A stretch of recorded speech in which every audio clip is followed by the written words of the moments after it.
함께 하나님의 말씀 봅니다. 사도행전 7장 51절에서 8장 1절의 말씀 함께 합독합니다. 시작. 목이 곧고 마음과 귀에 할례를 받지 못한 사람들아, 너희도 너희 조상과 같이 항상 성령을 거스르는도다. 너희 조상들이 선지자들 중에 누구를 박해하지 아니하였느냐? 의인이 오시리라 예고한 자들을 그들이 죽였고, 이제 너희는 그 의인을 잡아준 자요 살인한 자가 되나니 너희는 천사가 전한 율법을 받고도 지키지 아니하였도다 하니라. 그들이 이 말을 듣고 마음에 찔려 그를 향하여 이를 갈거늘, 스데반이 성령 충만하여 하늘을 우러러 주목하여 하나님의 영광과 및 예수께서 하나님 우편에 서신 것을 보고 말하되, 보라, 하늘이 열리고 인자가 하나님 우편에 서신 것을 보노라 한데, 그들이 큰 소리를 지르며 귀를 막고 일제히 그에게 달려들어 성 밖으로 내치고 돌로 칠세, 증인들이 옷을 벗어 사울이라 하는 청년의 발 앞에 두니라. 그들이 돌로 스데반을 치니 스데반이 부르짖어 이르되, 주 예수여 내 영혼을 받으시옵소서 하고 무릎을 꿇고 크게 불러 이르되, 주여 이 죄를 그들에게 돌리지 마옵소서. 이 말을 하고 자니라. 사울은 그가 죽임당함을 마땅히 여기더라. 그날에 예루살렘에 있는 교회에 큰 박해가 있어 사도 외에는 다 유대와 사마리아 모든 땅으로 흩어지니라. 아멘. 아멘. 자리에 앉으십니다. 오늘 이 아침에 하나님의 사랑하심과 은혜가 저와 여러분 가운데 함께하는 줄 믿습니다. 다시 교회라는 주제로 우리는 말씀 나누고 있습니다. 오늘 13번째 시간, 하늘 시선 성박 걸음이라는 제목으로 말씀을 전합니다. 20세기 초에 일본에서 갓 안수를 받은 나가노라는 목사님이 계셨습니다. 아주 젊은 목사님이었는데요. 그는 기도하면서 사방으로 100km에는 교회가 없는 곳, 그런 곳에 가서 내가 교회를 세우고 그리스도를 전해야 되겠다, 이런 생각을 가지고 이 나가노 목사님이 가나사와라고 하는 지역에 가서 개척을 합니다.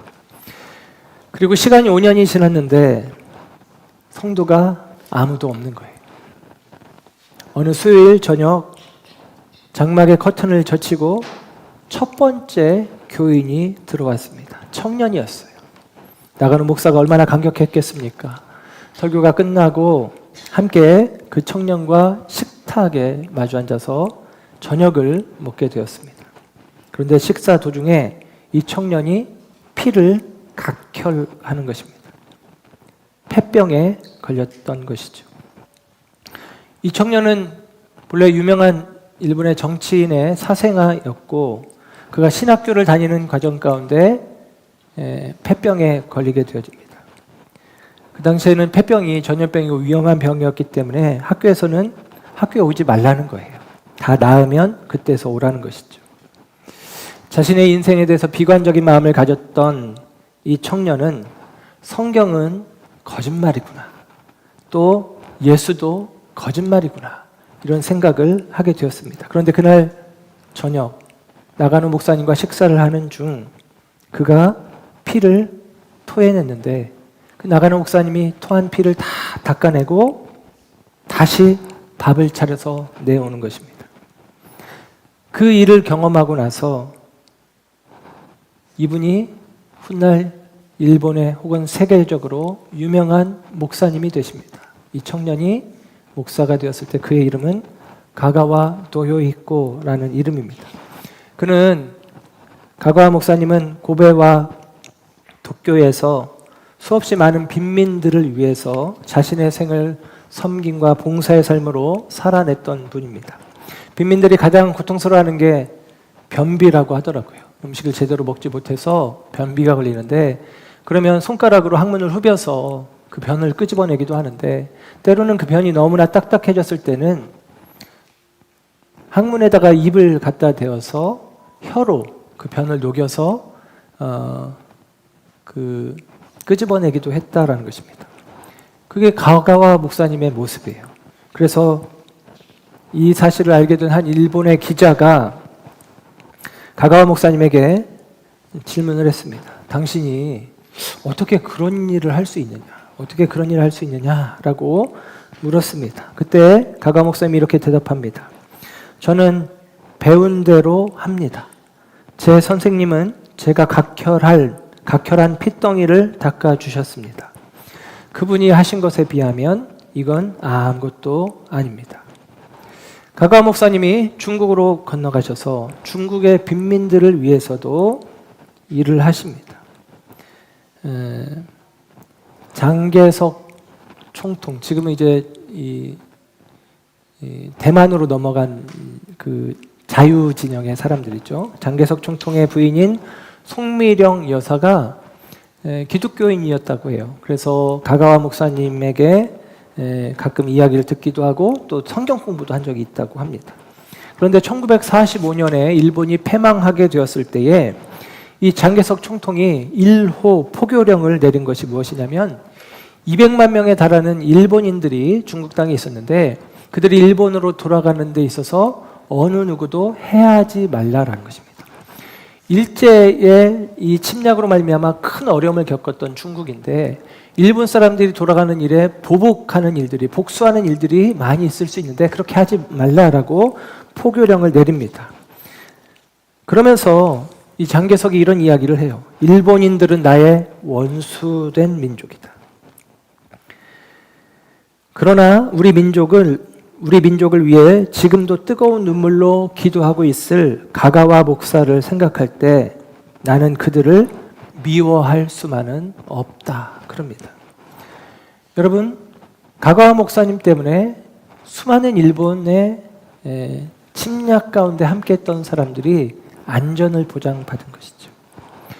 가가와 목사님이 그만큼이나 위대하고 대단한 목사님인데 그 이전에 나가노 목사님이라는 분의 그 헌신이 없었다면 가가와 목사는 있지 않았다라는 사실이죠.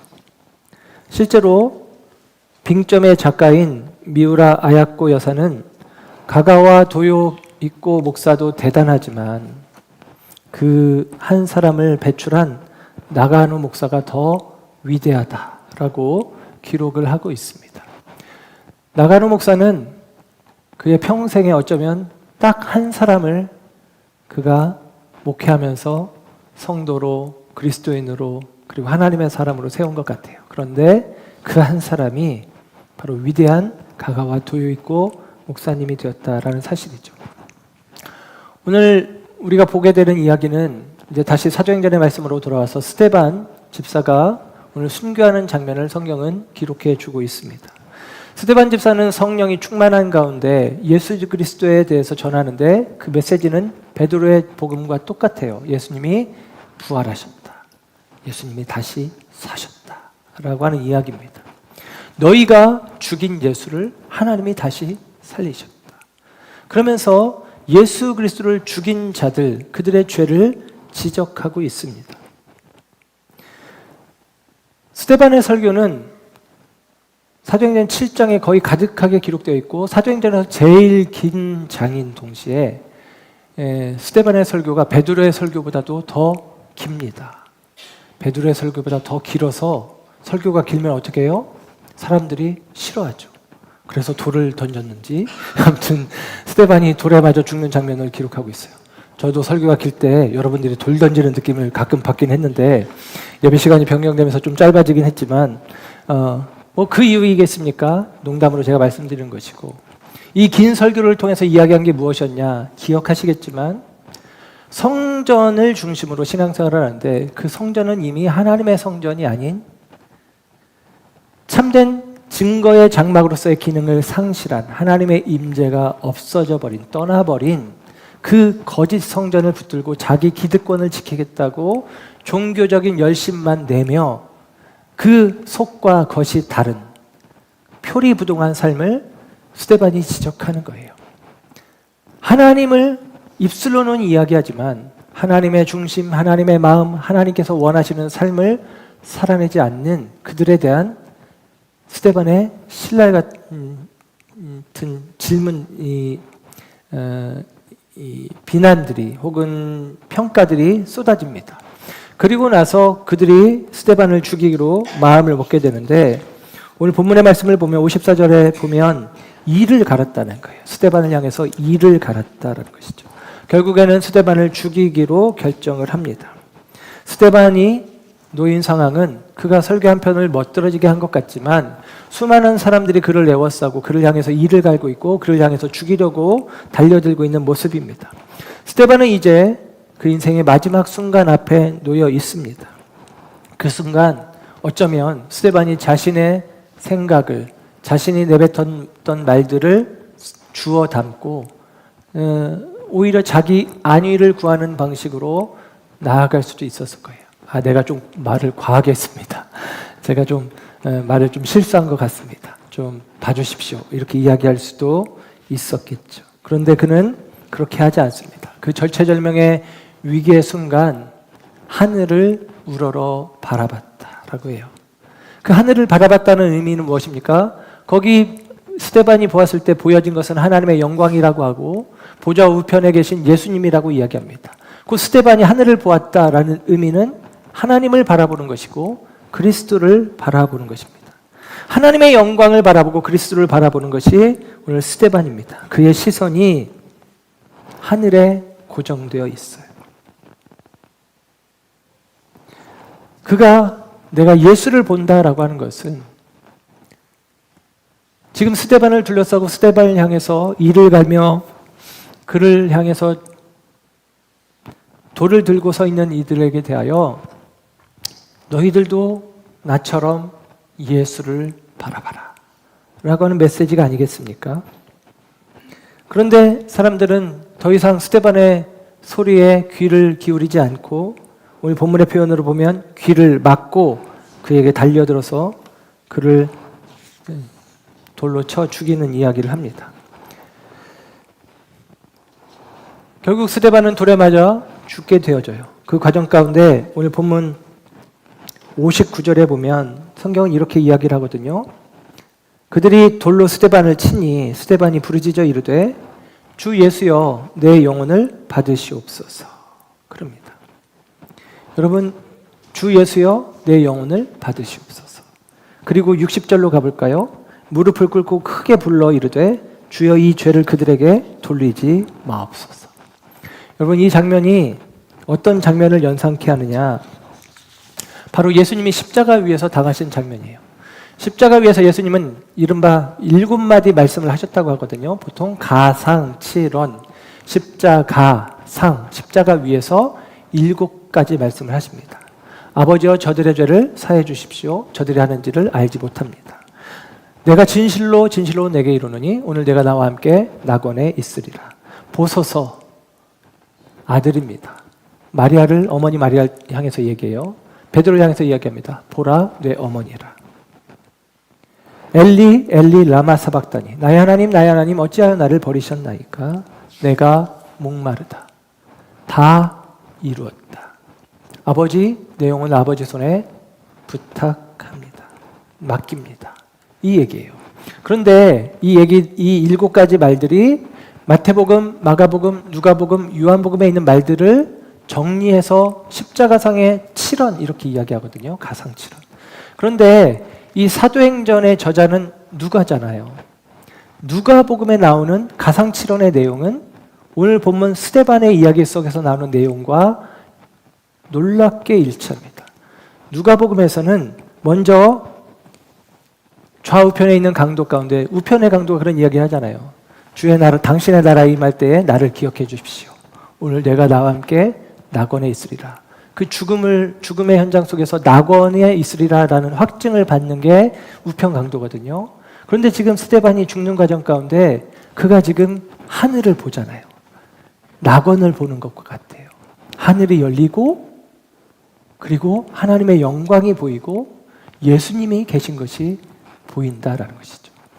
그리고 스데반이 죽으면서 하는 이야기 다시 한번 59절에는 내 영혼을 아버지 받아주십시오. 예수님이 마지막 숨을 내뱉으면서 하실 말씀 아버지 내 영혼을 아버지 손에 맡깁니다. 주님 내 영혼을 받아주십시오. 저들이 하는 죄를 저들이 알지 못합니다. 저들을 용서하여 주십시오. 스데반이 지금 기도합니다. 60절 주여 이 죄를 그들에게 돌리지 마십시오.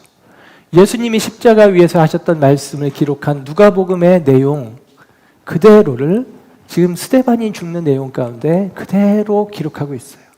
그 얘기는 뭐예요? 스데반이 예수님의 길을 지금 따라가고 있는 것입니다. 물론 그 처형의 형태는 예수님은 십자가형이고 그리고 오늘 스데반은 돌에 맞아 죽는 모습이지만 누가복음 22장에 기록되었던 누가복음 23장에 기록되었던 예수님의 죽으시는 장면과 스데반이 죽는 장면이 놀랍게 오버랩되고 있다라는 사실이죠.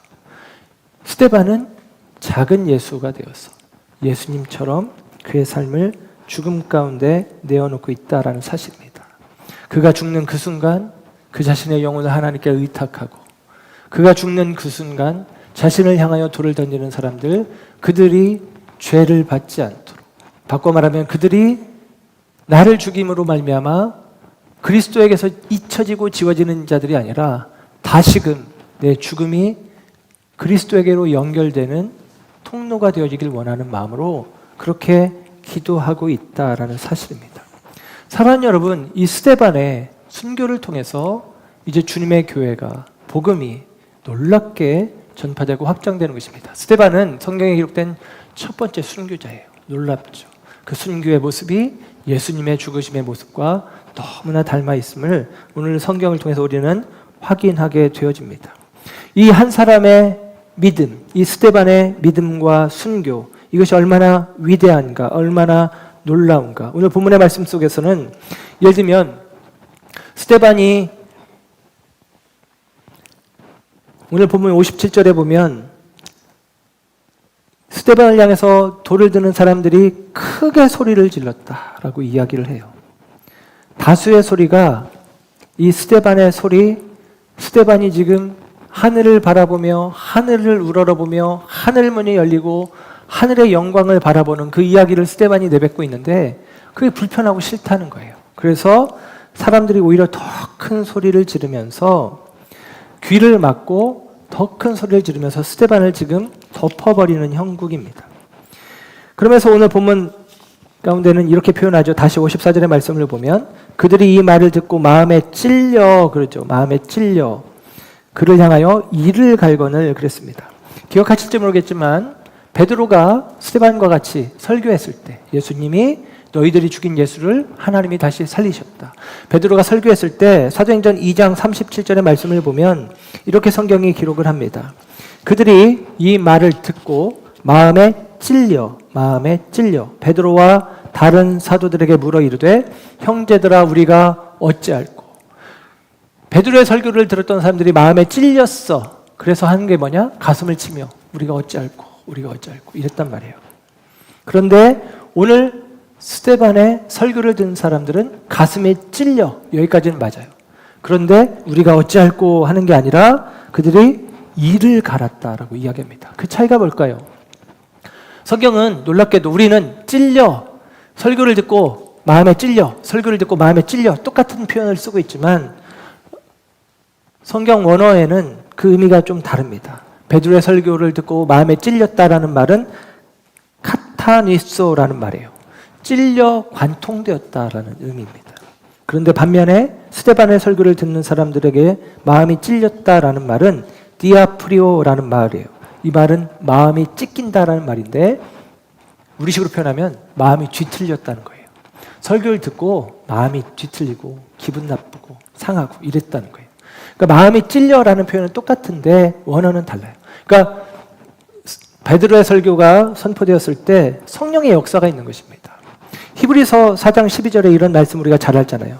하나님의 말씀은 살아있고 활력이 있어 좌우의 날선 어떤 검보다 예리하여 혼과 영과 및 관절과 골수를 찔러 쪼개기까지 하며 또 마음의 생각과 뜻을 판단하나니 그럽니다.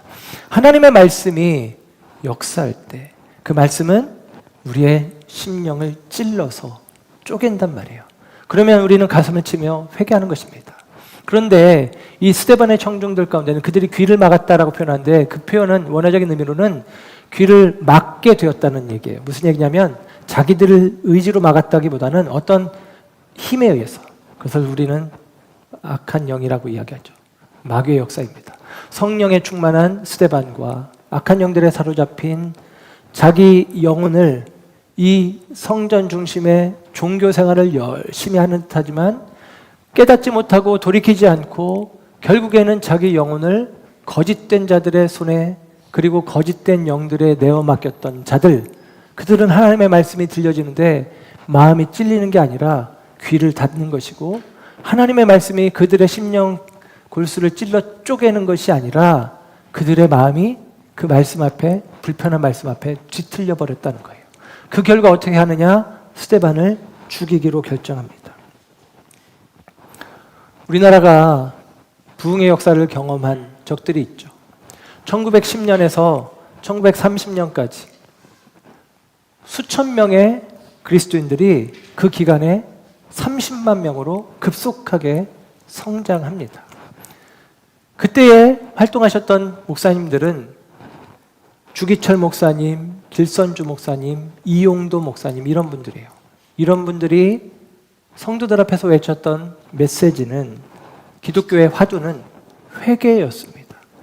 회개. 그들에게 말씀이 선포되었고 회개의 말씀을 듣고 그들은 그들의 삶을 새롭게 하였어요. 달라진 삶을 살았어요.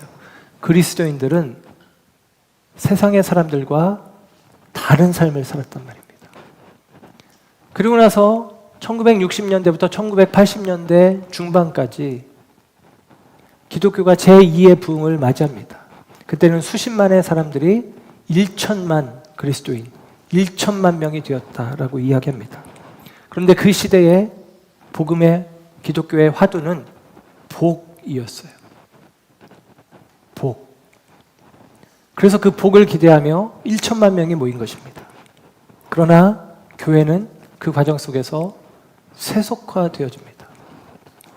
처음 부흥기를 겪었던 사람들은 나라를 지키고 순교하고 그리고 그 삶을 미랄로 내어주는 삶을 살아냈지만, 다음 부흥기를 겪었던 사람들은 교회를 세속화시키고 타락시키는데 앞장서는 모습이 되어집니다. 오늘날 우리나라 처음 교회의 성도의 숫자에 비하면 훨씬 많은 숫자, 훨씬 많은 교회, 훨씬 많은 여력이 교회 안에 있지만 우리는 처음 교회 성도들의 영향력을 발휘하지 못하고 있습니다. 그 이유가 무엇입니까? 우리가 회개하는 마음으로 말씀 앞에 서느냐, 복을 기대하는 마음으로 말씀 앞에 서느냐라는 것이죠.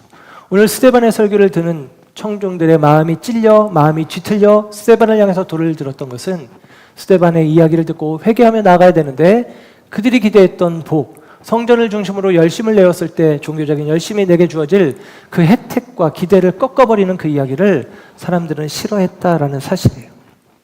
오늘 다수의 사람들은 한 사람 스데반을 죽입니다. 성경은 이 표현을 반복해요. 그들이 그를, 그들이 그를, 그들이 그 스데반을, 수많은 사람들이 한 사람 스데반을 핍박했다라는 것이죠. 죽였다라는 것입니다.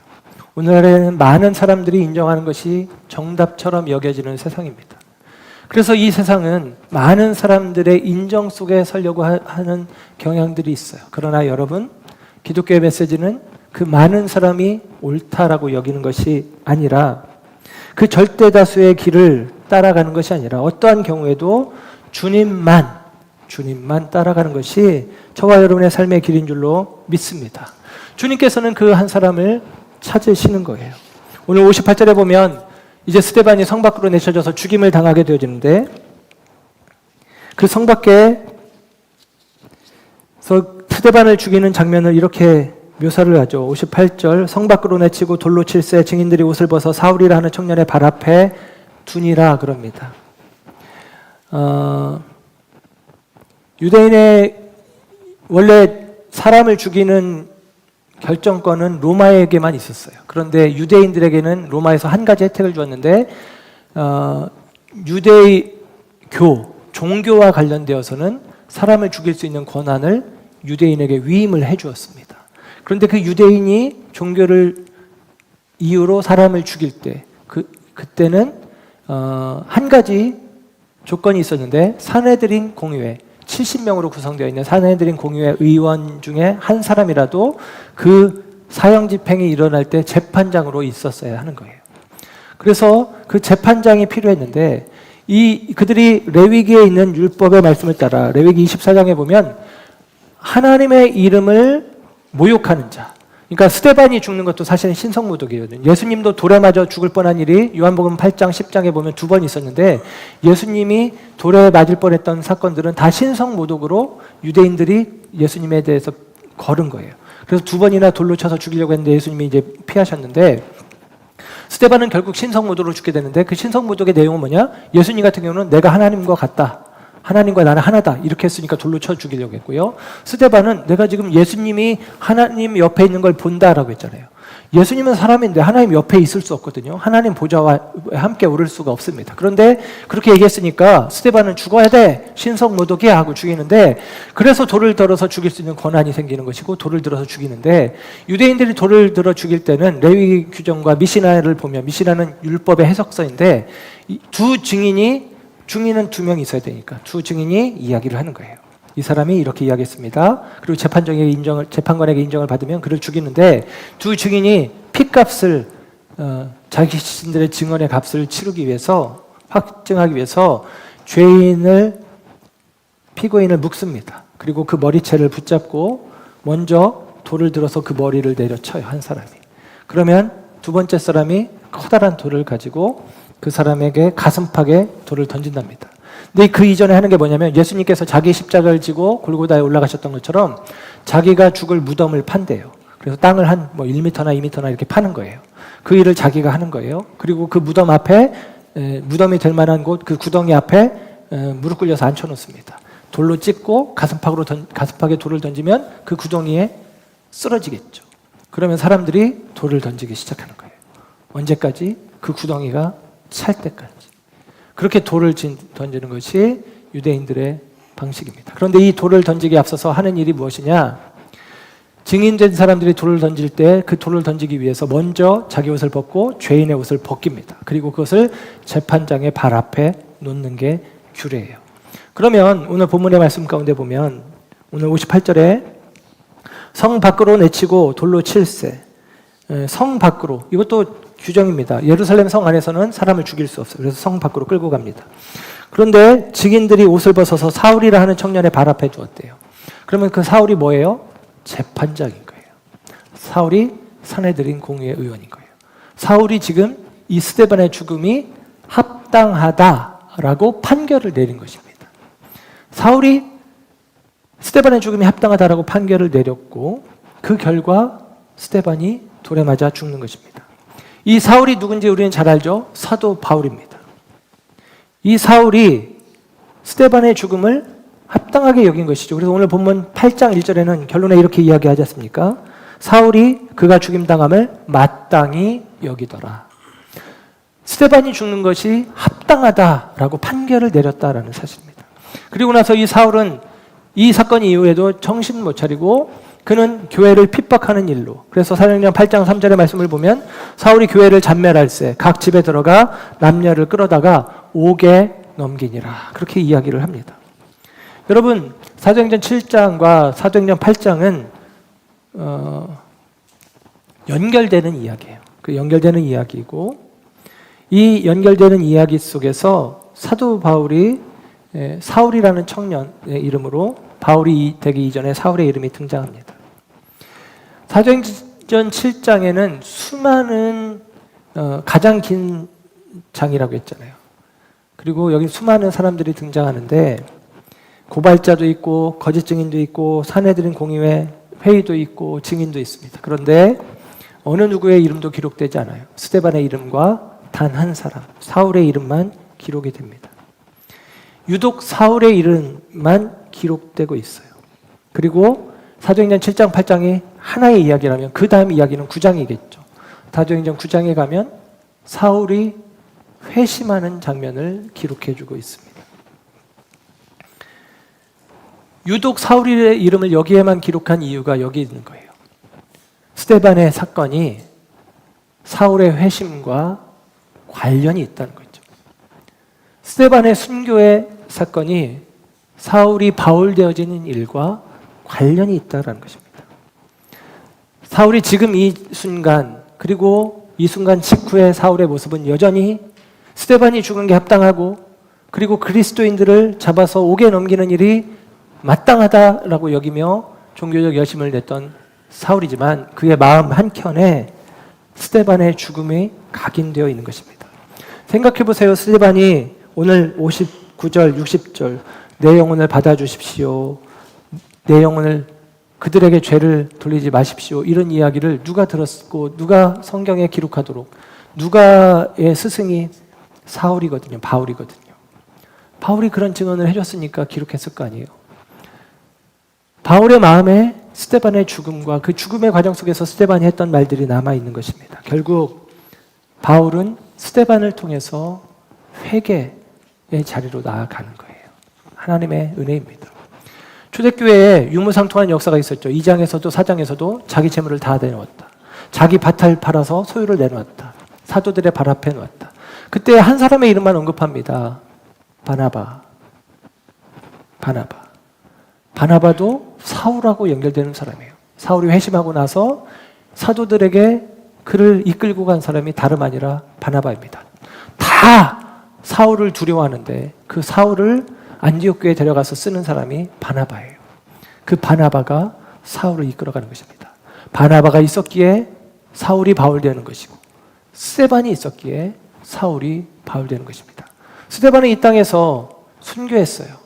그냥 그가 설교 한번 멋들어지게 하고 돌에 맞아 죽었습니다. 그의 영향력은 멈춰진 것 같았어요. 어느 누구도 그의 죽음을 애도하지 않아요. 그가 예수 그리스도를 오롯이 바라보고, 그리고 그가 걸어간 삶은 사람들 속에 인정받는 삶이 아니라 성 안으로, 성 중심으로, 무리 속으로, 무리의 인정과 무리의 칭찬 속으로 들어가는 삶이 아니라 예수님을 따라 성 밖으로, 사람들의 인정 밖으로 좁은 길로 나아가는 길을 걸어갑니다. 그런데 그 걸음이, 그 스데반의 삶이 사울에게 큰 기억으로, 자극으로 각인되었다라는 사실입니다. 히브리서 13장 12절 13절은 성경이 이렇게 이야기를 합니다. 13장 12절 13절 그러므로 예수도 자기 피로써 백성을 거룩하게 하려고 성문 밖에서 고난을 받으셨느니라. 그런즉 우리도 그의 치욕을 짊어지고 영문 밖으로 그에게 나아가자. 스데반은 하늘의 영광을 바라봅니다. 하늘에게 시선을 둡니다. 그리스도께 마음을 둡니다. 그리고 그리스도가 죽으신 십자가의 길을 따라가요. 스데반의 생애 속에서 예수님의 십자가 사건은 오버랩됩니다. 예수님이 성 밖으로 끌려가 골고다 언덕에서 죽으신 것처럼 스데반도 성 밖으로 끌려갑니다.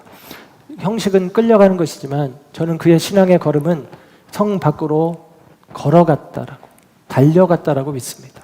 왜냐하면 그것이 그리스도를 쫓는 자들의 삶의 길이기 때문입니다. 히브리서 기자의 외침과 같이 그런즉 우리도 그의 치욕을 짊어지고 영문 밖으로 그에게 나아가자. 이것이 저와 여러분이 하늘을 향하여 시선을 두고 있는 하나님의 백성들이 살아갈 걸음의 모습입니다. 성 안이 아니라 성 밖으로 향하는 걸음이 우리 가운데 있어야 하는 것이죠. 결국 이 스데반의 죽음을 통해서 복음이 세계화를 이루는 기폭제가 됩니다. 외적으로는 교회가 박해를 받지만 이 박해로 말미암아 예루살렘에 갇혀 있었던 복음이 예루살렘 밖으로, 성 밖으로 퍼져가기 시작했다라는 사실입니다. 사랑하는 여러분, 저와 여러분 가운데도 하늘을 향한 시선이 있어지길 원하고 스데반처럼 성 밖을 향한 믿음의 걸음이 있어지기를 주의 이름으로 축복합니다. 주님을 우리가 경험했다면, 부활의 주님을 만났다면 저와 여러분이 그 부활의 영광 가운데로 직접 나가는 것이 아니라 부활의 영광으로 나가는 길은 성 밖을 향한 길이요 십자가의 길임을 기억하시길 바랍니다. 스데반, 그 이름의 뜻이 무엇인지 아십니까? 스데반이라는 이름의 뜻은 면류관이라는 뜻이에요. 멋지지 않습니까? 면류관.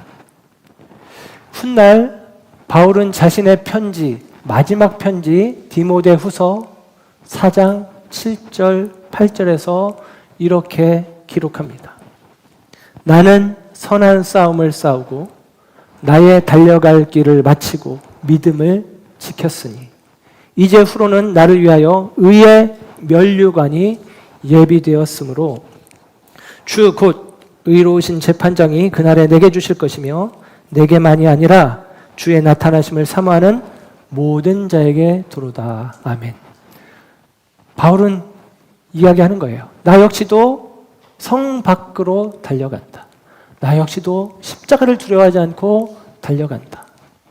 내가 본 것은 스데반이 하늘의 문이 열려진 것을 본 것을 내가 이제 예수 만나고 나니 내가 그때는 못 봤는데 나도 본다. 그런데 내가 그 면류관, 스데반이 취한 그 면류관을 나도 얻기 위하여 달려간다. 너희도 어느 누구든지 오늘 그리스도의 나타나심을 사모하며 살아가는 하나님의 사람들에게는 그 생명의 면류관이 있을 것이다. 저와 여러분이 그 면류관의 주인공들이 되어지기를 주의 이름으로 축복합니다. 기도하겠습니다.